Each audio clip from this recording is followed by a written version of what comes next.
આજે તો રાતે હું ગઈ હતી બારે, અને હા, કામથી ગઈ હતી, રખડવા નહીં. સવારે ઉઠીને થઈ ગઈ હતી વહેલી તૈયાર. ડોટનકીનું મોઇશ્ચરાઇઝર અને આ હતા કપડાં, એટલે ફટાફટ થઈ ગઈ હતી હું મસ્તની તૈયાર. એક લિપ ગ્લોસ અને મોઇશ્ચરાઇઝર લગાડીને હું લાગતી હતી મસ્ત.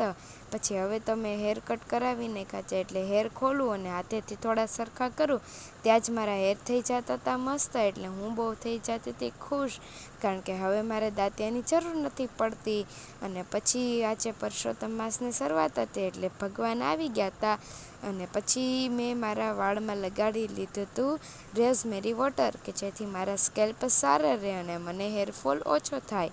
એ માટે થઈને હું લગાડું છું. તમે પણ એકવાર ટ્રાય કરજો. અને આવ્યા હતા મારા ભાણિયાભાઈ, એ તો આખો દિવસ ફોન જ જોતા હતા.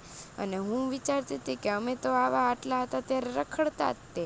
પછી આટલા ધકતા તડકામાં પણ સુરત દાદા માથે હતા, તો પણ મેં પાઈ દીધા હતા ઝાડવા, કારણ કે ઝાડવા તો પાવા પડે, આપણે એને સાચવવા પડે. કારણ કે મને જરાક હોય છે બધાય ઝાડવા વાવવાનો. અને પછી ખાઈ લીધા પૌવા બટેકા.